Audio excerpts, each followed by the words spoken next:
Bonjour les amis et bienvenue dans une nouvelle vidéo consacrée à l'Olympique Lyonnais. Alors après quelques jours, on va dire au calme, après la folie furieuse de la fin du mercato, eh bien je reviens vers vous pour une petite vidéo d'analyse un petit peu des forces en présence en Ligue 1. Quelle est selon moi la position finale qu'aura l'Olympique Lyonnais dans cette Ligue 1 qui à mon sens, me semble dominé par deux équipes et derrière, on va dire un groupe dans lequel je nous inclus. Alors pas forcément en haut de ce groupe, mais je nous inclus dans ce groupe. On va regarder également quels sont les avis objectifs, notamment des bookmakers. Les bookmakers, eux, évidemment pour eux c'est un enjeu financier, donc ils ont eu une vision, on va dire, très objective, qui est pas forcément la bonne, mais en tout cas très objective de la situation. Bon, vous allez voir que finalement on ne peut être qu'une surprise de la saison. On va regarder également notre effectif parce que maintenant que le mercato est terminé, en fait c'est pour ça que j'ai attendu avant de faire cette vidéo, j'attendais la fin du mercato. Je dois dire que les toutes dernières recrues, le départ de Barcola, selon moi nous ont fait un petit peu descendre dans la hiérarchie que j'imaginais au début, parce que figurez-vous que peut-être de manière totalement ridicule, je pensais qu'on pouvait faire top 4, alors pas 1-2, mais plutôt 3-4. Là, c'est vrai qu'avec les recrues de dernière minute, on va dire ça a un peu calmé mon enthousiasme, mais par contre, je ne nous vois pas du tout aussi bas que beaucoup d'observateurs extérieurs ou même de supporters de l'Olympique Lyonnais. Et donc on regardera notre effectif, on va se comparer face aux autres équipes de Ligue 1, parce que finalement l'intérêt d'avoir attendu les 4 premiers matchs, c'est qu'on a vu jouer les autres équipes, donc on peut se dire tiens, par rapport à telle équipe, où est-ce qu'on peut se situer. Et puis avant tout cela, je vais commencer par un petit point sur les coachs. Vous avez vu que pour le moment notre recherche d'un nouveau coach tombe un petit peu à plat, et on va voir que parmi les 3 premiers noms, peut-être le troisième qui semblait le dernier restant, pourrait lui aussi ne pas se faire. Alors j'ai fait des sondages auprès de vous, et c'est vrai que le deuxième tour, si l'on peut dire, des coachs, vous étiez en faveur, très légèrement quand même, mais en faveur de Lopetegui. Galtier visiblement a été totalement écarté, Stéphane on n'en parle pas, Graham Potter a dit non, Tudor visiblement n'est pas envisagé. Et donc à la fin de la semaine, après le refus de Graham Potter, il y a 2 candidats qui se détachaient, Lopetegui et Glasner. Glasner, donc John Textor est allé le rencontrer personnellement. Vous n'arriviez pas tellement à les départager, 36% pour chaque, avec quand même 766 votes, c'est quand même incroyable qu'on arrive à égalité avec autant de votants, et vous étiez 28% finalement à n'être intéressé par aucun des deux. Alors depuis, on a appris que Lopetegui finalement voulait encore croire à sa capacité de coacher en première ligue, donc il a également refusé l'offre de l'Olympique Lyonnais. Quant à Glasner, qui lui donc est sans emploi pour le moment, figurez-vous qu'il pourrait profiter des déboires de l'équipe nationale allemande, puisqu'ils sont quand même pris un 4-1 à domicile hier face au Japon. Sur leurs 5 derniers matchs, sachez qu'ils organisent donc l'Euro l'année prochaine. Sur leurs 5 derniers matchs, ils ont 4 défaites, 1 nul, et encore pas forcément face à des gros adversaires. Et ce sera le prochain adversaire de l'équipe de France. Donc Hansi Flick, le sélectionneur allemand, est vraiment sur un siège éjectable. Toute la presse allemande demande son départ. Et Glasner fait partie des 2-3 noms qui pourraient le remplacer, avec Nagelsmann notamment. Est-ce que Nagelsmann, à un jeune âge comme le sien, il a envie de prendre une équipe nationale où finalement vous êtes sollicité très peu de fois dans l'année? En plus, il a eu quand même des déboires avec beaucoup de joueurs du Bayern Munich qui constituent forcément une partie importante de l'équipe d'Allemagne. Donc est-ce que ces gars-là ont envie d'avoir Nagelsmann? Ce n'est pas sûr. Donc Glasner, alors il y a un autre nom, mais pardonnez-moi, je l'ai oublié. Il y a un autre nom, mais qui semble aussi en vogue. Mais Glasner donc fait partie, évidemment, je pense que si on lui propose l'équipe allemande, il va dire oui. Donc vous voyez, la quête de l'entraîneur est loin d'être finie. Évidemment, ça, on va dire, ça décrit un contexte global d'impréparation où on fait fuiter partout dans la presse que Laurent Blanc va être limogé. On est le dimanche 10, dans une semaine on reçoit Le Havre et pour l'instant Laurent Blanc est toujours coach. Donc imagine quand même à la fois pour lui et pour son autorité auprès des joueurs, qu'est-ce que vous voulez demander des trucs à des joueurs sachant que vous allez sauter et que finalement vous êtes là par défaut. Donc je ne comprends pas du tout cette manière de faire, mais dans beaucoup de domaines, depuis l'arrivée de John Textor, je ne comprends pas du tout ce que fait l'Olympique Lyonnais, toujours à contretemps sur quasiment toutes les décisions. Donc évidemment, ça continue. Alors, revenons-en quand même au sujet de la vidéo, puisque je vous ai tout simplement interrogé pour savoir votre avis sur notre futur classement. Alors 876 votes, c'est vraiment fantastique, donc merci beaucoup à tous ceux qui ont voté. Merci globalement à tous ceux qui me suivent. On approche à grands pas des 2000 abonnés. C'est quand même un truc de fou. Je crois que je suis à 1974. Donc encore 26 abonnés pour atteindre les 2000. Donc si vous êtes un régulier de la chaîne, n'hésitez pas à faire le grand saut. C'est gratuit.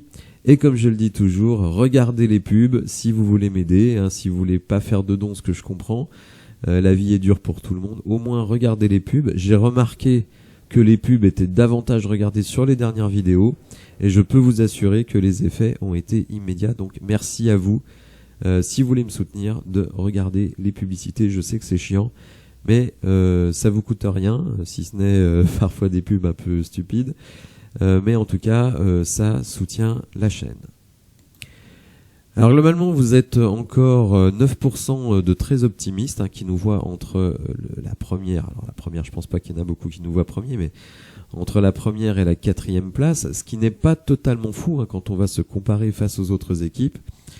Donc 9%, bon visiblement les 9% qui ont voté pensent que le mercato a été très bon et suffisant pour qu'on puisse être à cette place. Bon, moi je suis un petit peu plus mesuré. Si on avait fait Guido Rodriguez, si on avait gardé Barcola, je pense que je serais plus optimiste sur ce sujet, mais pour moi, les joueurs qui sont arrivés ne sont pas de ce niveau. Vous êtes 30% à nous voir 5-6, alors pourquoi 5-6 ? 5e, c'est la Ligue Europa, 6e, c'est la Conference League, et vous êtes quand même majoritairement à 40%, donc à nous voir entre 7 et 10, c'est-à-dire hors de l'Europe, et quand même 18% à nous voir entre 11 et 16.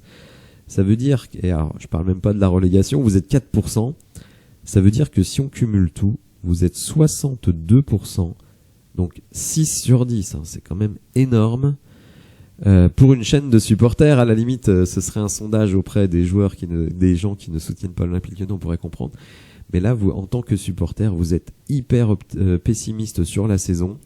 Donc 62% à penser qu'on sera au-delà de la 7e place, bon, finalement, comme l'année dernière, mais surtout quand même 22% à penser qu'on sera au-delà de la 10e place, c'est quand même, voilà, il y a vraiment beaucoup de choses à faire du côté de l'OL pour rassurer les supporters qui, visiblement, ne le sont pas du tout. Donc moi, avant de donner ma propre position, on va regarder un petit peu notre effectif, tel qu'il va être cette saison. Alors c'est difficile de savoir le système de jeu, puisque vous savez que Glasner jouait en défense à 3 et Lopetegui plutôt en défense à 4. Bon, moi je vais plutôt partir pour une défense à 4. On va regarder cet effectif, on va regarder nos adversaires, alors pas en détail, je vais pas vous embêter avec les autres équipes, mais je vais vous dire rapidement ce que je pense de ces équipes, puisque je les ai toutes vues jouer. Et puis donc je vous donnerai en fin de vidéo mon pronostic. Alors notre effectif 2023-2024 est désormais définitif, en tout cas jusqu'au mercato d'hiver. On peut peut-être espérer qu'au mercato d'hiver, on va pouvoir utiliser l'argent de la vente de Barcola et l'argent de la vente de Lukeba, peut-être aussi de l'OL Reign, puisque une info est sortie en disant que l'OL Reign serait vendu avant la fin de l'année. Donc ça veut dire que vous allez rentrer quasiment 150 millions. Alors attention, je ne dis pas qu'on va dépenser 150 millions au prochain mercato, je serais très surpris. Mais disons qu'on va pouvoir faire les ajustements nécessaires, et notamment ce fameux numéro 6 de haut niveau, peut-être même un numéro 8, parce que je pense qu'on a besoin de ça, et peut-être un ailier pour compléter Nuama, et pourquoi pas un défenseur central, parce que vous allez voir qu'en défense centrale, c'est quand même pas la folie. On peut aussi imaginer que certains joueurs qui n'ont pas pu partir alors qu'ils voulaient partir cet été auront peut-être un bon de sortie. Je pense notamment à Tagliafico. Tagliafico qui clairement ne se plaît pas à l'Olympique Lyonnais. Donc je pense qu'il serait possible en janvier de lui trouver une porte de sortie, à condition bien entendu que l'on trouve quelqu'un pour le remplacer. Alors, si on regarde cet effectif de manière très froide, évidemment, une équipe, ce n'est pas seulement une addition d'individualité, c'est pas parce que vous allez mettre 11 bons joueurs sur le terrain que ça va forcément bien jouer. Il y a l'alchimie entre les joueurs, il y a l'apport du coach, donc rien n'est mathématique. Mais soyons purement factuels. Donc Anthony Lopez, quand même un des meilleurs gardiens de Ligue 1, malgré ses défauts. On le sait, un jeu au pied catastrophique, parfois des anticipations pas géniales, mais bon, ça reste un félin sur sa ligne de touche. Un joueur évidemment qui tripe absolument pour l'Olympique Lyonnais, donc ça fait quand même plaisir d'avoir des joueurs comme ça. Vu le niveau de notre équipe, avoir Anthony Lopez, ça reste quand même une excellente alternative. Alors en rotation, Ryu, évidemment, ça a été catastrophique et je ne comprends pas qu'on ait prêté Patouillet, alors que finalement, moi j'aurais préféré avoir Patouillet en deuxième gardien. Du côté gauche, Tagliafico, donc quand même champion du monde et souvent titulaire avec l'équipe d'Argentine. Alors oui, pas très heureux à Lyon, mais bon, il sait qu'il va être là jusqu'au mois de janvier, donc on peut espérer qu'il donne tout. Je pense quand même qu'il donne tout, mais bon, quand vous manquez de motivation et de concentration, vous donnez les choses un petit peu dans le désordre. Donc c'est un petit peu un problème, mais je pense pas que ce soit un problème absolument énorme. D'autant que désormais, avec des ailiers extrêmement rapides, je pense que nos latéraux auront beaucoup moins d'apport sur le plan offensif. C'est quand même le but de la formation que je propose en 4-2-3-1, qui peut devenir un 4-3-3, notamment si Cherki est remplacé par Elarouche. Mais je pense que avec nos ailiers extrêmement rapides, plus des créateurs au milieu de terrain, on a beaucoup moins besoin que nos latéraux apportent offensivement. Donc c'est pas plus mal. En rotation, Enrique, joueur relativement modeste, mais en tout cas extrêmement professionnel, qui parle un français assez impressionnant et qui est votre gars sûr. Vous savez qu'il va pas être génial, mais vous savez qu'il va tout donner sur le terrain et il va être certes assez scolaire, mais finalement c'est déjà pas si mal. En défense centrale, évidemment, perte avec le départ de Lukeba, même si certains, dont moi, trouvent que Lukeba c'est pas le crack annoncé, mais quand même ça me semble meilleur que Kaletachar.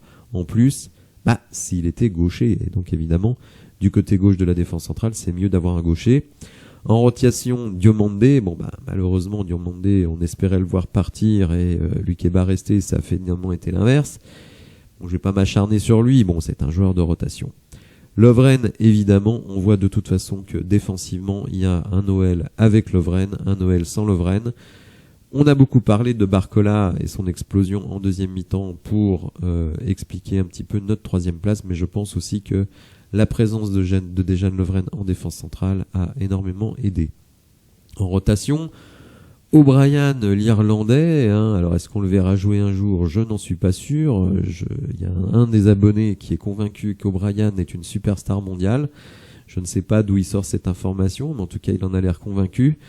Moi je ne le condamne pas, j'ai vu peu de choses de lui, quelques vidéos où j'ai noté que malgré sa taille c'était un joueur extrêmement rapide. Mais tant que je ne l'aurai pas vu sur le terrain et notamment en Ligue 1, je resterai évidemment mesuré sur lui. J'ai plus de certitudes, mais des certitudes négatives sur Mamadou Sarr que je trouve très très moyen, lent, mal placé. Donc moi je ne crois pas du tout en Mamadou Sarr. Je sais que c'est un des grands espoirs du club, mais personnellement je ne crois pas tellement à l'avenir de ce joueur. Du côté droit, évidemment je me félicite du recrutement de Matad, qui peut d'ailleurs dépanner en défense centrale. Et je suis mais vraiment très très très déçu par les performances de Koumbedi. Déjà je m'étais pris la tête avec des abonnés en janvier qui me soutenaient que Koumbedi c'était plus fort que Malo Gusto. Ça me paraissait totalement lunaire de dire ça. Koumbedi, c'est un joueur extrêmement moyen, qui a zéro physique, qui est vaillant. On l'aime bien aussi parce que parfois il a un petit apport offensif, mais défensivement, il part de très très loin et je pense qu'il faudra attendre longtemps avant qu'il soit vraiment productif. Donc au milieu de terrain, une pléthore de joueurs, mais tous moyens. C'est ça le problème. Je trouve que le milieu de terrain aurait dû être la priorité du mercato. Malheureusement, les joueurs qui sont arrivés, Alvero, Akuaku, c'est... Bon, alors Alvero, on l'a déjà vu à l'œuvre. C'est un grand échalas qui évidemment est très impressionnant dans les duels, mais balle au pied, moi j'ai pas vu grand chose pour le moment. Akuaku, on ne sait rien de lui. On sait par contre que c'est un 6 ultra défensif, très bon à la récupération. Alors c'est peut-être quelqu'un qui fera la différence, puisque vous savez que nos défenses sur les transitions sont calamiteuses. Donc un gars qui va faire beaucoup de boulot à la récupération et puis qui en plus est extrêmement athlétique, ça va nous aider. J'ai mis Tolisso, mais évidemment Tolisso il nous déçoit beaucoup, mais malgré tout, je veux dire, si on prend l'ensemble des milieux de terrain, dans la rotation, dans la hiérarchie, il reste quand même un peu au top. Derrière, Cacré, Le Penant. Alors c'est pour ça que j'ai toujours dit, je ne comprends pas que Le Penant soit encore dans notre équipe. Regardez-moi ça, on a 7 milieux de terrain. Qu'est-ce que vous voulez trouver du temps de jeu à Le Penant? Ça, c'est pas possible. Enfin bref, il est resté. À mon avis, c'est une erreur. Il ne jouera jamais. Cacré, lui, peut être titulaire à la place de Tolisso. Est-ce que Akuaku sera titulaire ou est-ce qu'on va repartir avec l'éternel duo Lacazette-Tolisso? J'espère que non, mais comme je ne connais pas le niveau d'Akuaku, c'est difficile de trancher. Alors, on a quand même des joueurs qui, je dirais, représentent un projet. Tiens, je suis en train de me rendre compte que j'ai pas mis Maitland-Niles.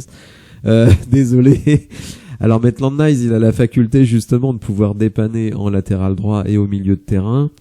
Joueur très physique. Ouais, là je m'en veux un peu pour Maitland-Niles, mais tant pis. Il a quand même été titulaire lors du dernier match. Disons que tous ces joueurs-là, on va dire, apportent de la densité athlétique, de la taille. C'est des choses dont je me plaignais depuis très longtemps, donc je ne vais pas rechigner maintenant. Après, il y a quand même une donnée qu'il ne faut pas oublier, c'est le niveau des joueurs. Parce que s'il suffisait des mecs d'un mec 85 et 80 kilos pour avoir une bonne équipe, ça se saurait.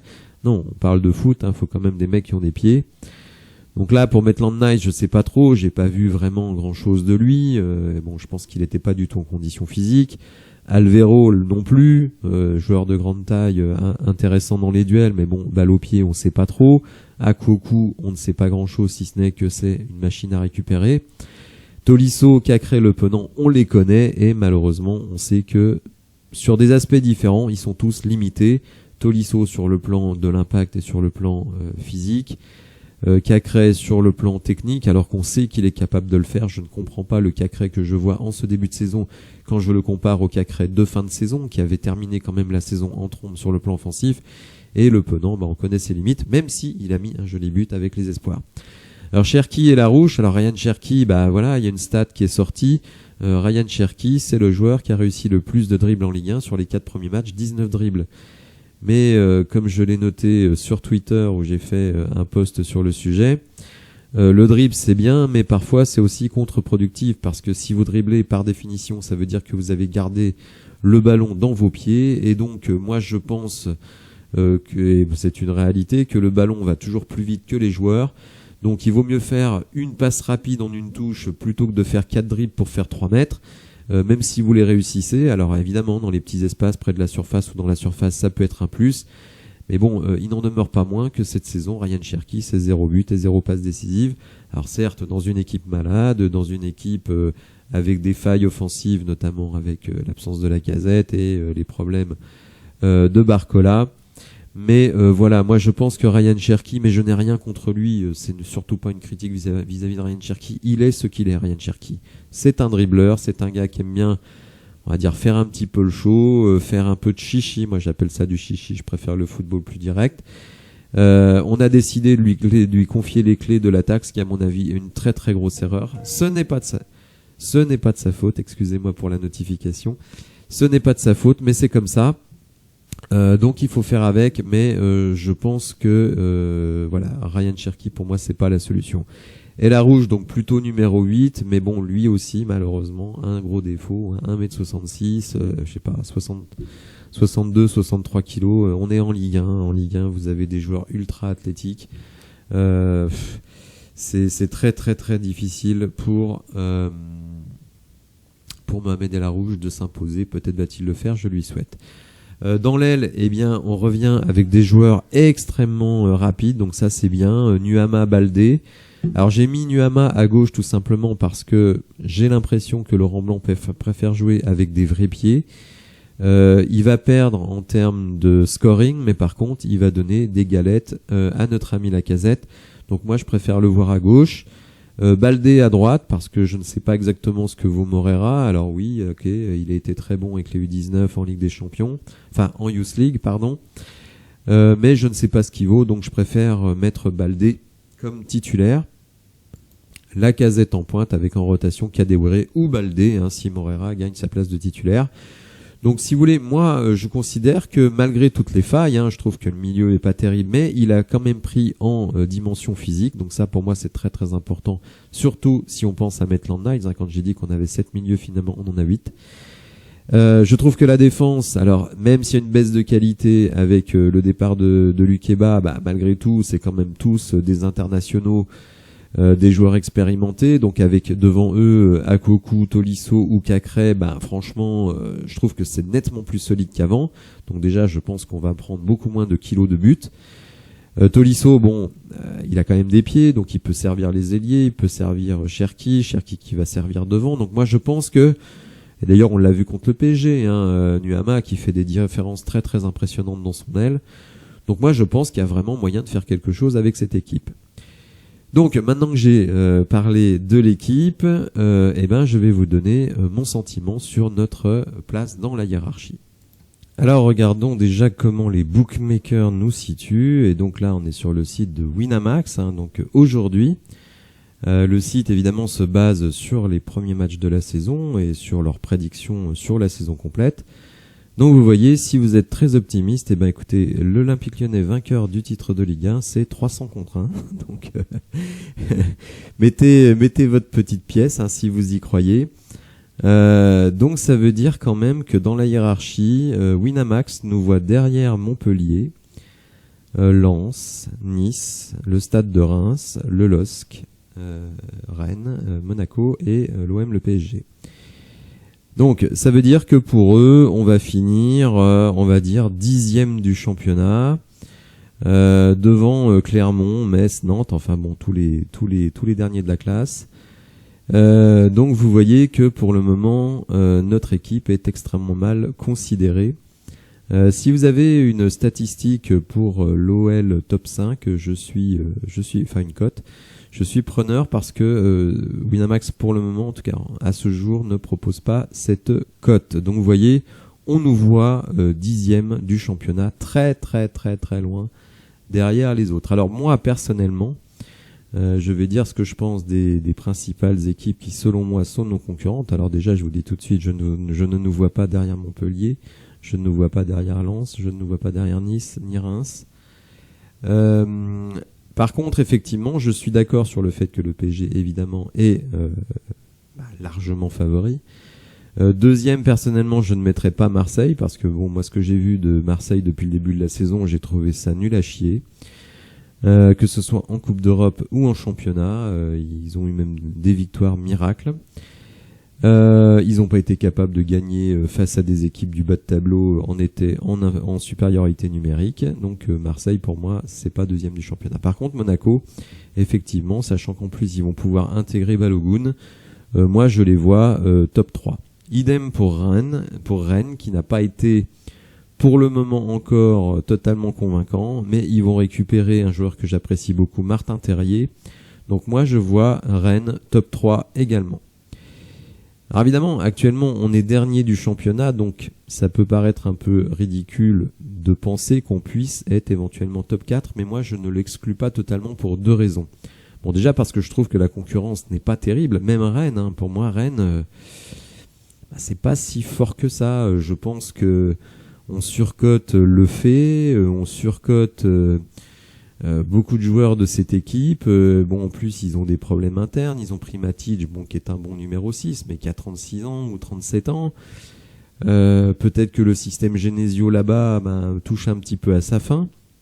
Donc je ne suis pas totalement convaincu par Rennes. Lille, écoutez, regardez Lille, hein, c'est nul, c'est très très mauvais, c'est très très mauvais. Reims, alors on sait, Reims, bon, il y a beaucoup de partisans de Will Steele pour futur coach de l'OL. Moi, je n'y crois pas du tout, mais bon, oui, c'est une équipe qui a été un peu la folie de la fin de saison dernière, mais ils ont perdu Balogun. Je vois pas tellement comment ils peuvent le remplacer. Nice, il y a un bel effectif, mais on les a joués au complet. On n'a quand même pas vu grand-chose. Et Lens, est en pleine déconfiture. Donc ça veut dire quoi? Ça veut dire que si on part du principe que pour moi Paris et Monaco seront dans le top 3, Marseille et Rennes, évidemment, on va dire intuitivement, paraissent un petit peu derrière, mais moi je ne nous vois pas du tout loin de ce top 4, je vais dire. Tout simplement parce que, comme je l'ai dit, l'effectif qu'on a, même s'il a des défauts, il est loin d'être mauvais, très très loin d'être mauvais, et croyez-moi, il y a beaucoup d'équipes qui aimeraient bien avoir des joueurs du calibre de ceux qu'on a. Et surtout, il y a le mercato d'hiver. C'est-à-dire que l'argent qu'on n'a pas pu dépenser cet été, on pourra le dépenser cet hiver. Et si on arrive, je dirais, à peu près à sauver les meubles d'ici le mois de décembre, en finissant 7-8e, attention, au mois de décembre, je ne me vois pas du tout dans le top 3, top 4, mais si on fait 7-8e à la trêve hivernale, avec un bon mercato et notamment pour renforcer ce milieu de terrain, je vois pas ce qui nous empêche de penser qu'on peut finir la saison en trombe comme on l'a fait la saison dernière, et pourtant avec une équipe qui elle-même avait énormément de défauts, et notamment le fait de faire énormément confiance à des jeunes joueurs. Voilà, donc pour moi, écoutez, si on reprend le petit sondage, moi je nous vois 5-6 assez tranquille, oui je sais, hein, il y en a qui vont bondir, et je pense que le top 4 n'est pas totalement impossible, partant du principe que pour moi, hormis Monaco et Paris Saint-Germain, je ne vois pas d'équipe intouchable pour nous. Je pense qu'il ne faut pas se laisser aveugler, désolé s'il y en a qui se sentent insultés par ce terme, je pense qu'il ne faut pas se laisser aveugler par notre situation actuelle. C'est pour ça d'ailleurs que personnellement, ça, je pense que ça n'arrivera pas, mais personnellement, j'aimerais bien qu'on donne un petit peu de temps à Laurent Blanc avec son équipe au complet, pour essayer de redresser la situation. Moi, je pense qu'il en est capable. Je sais qu'il y en a beaucoup qui pensent le contraire, mais moi, je pense qu'il en est capable. En tout cas, je veux le voir. Lui laisser 2-3 matchs, et puis si ça ne marche pas, écoutez, effectivement, on change. Mais vous voyez que changer, c'est une chose, mais que pour trouver des coachs de haut niveau, c'est pas si facile. Déjà, parce que la plupart sont en poste, et que les autres, ils sont pas forcément hyper enchantés pour venir à l'OL. Donc, n'hésitez pas à me dire évidemment ce que vous pensez de tout cela dans les commentaires. Si vous avez apprécié la vidéo, évidemment, n'hésitez pas à la liker, à vous abonner à la chaîne. Aidez-moi à rejoindre le club des 2000 abonnés. Et je vous dis à bientôt pour de nouvelles infos. Merci, au revoir.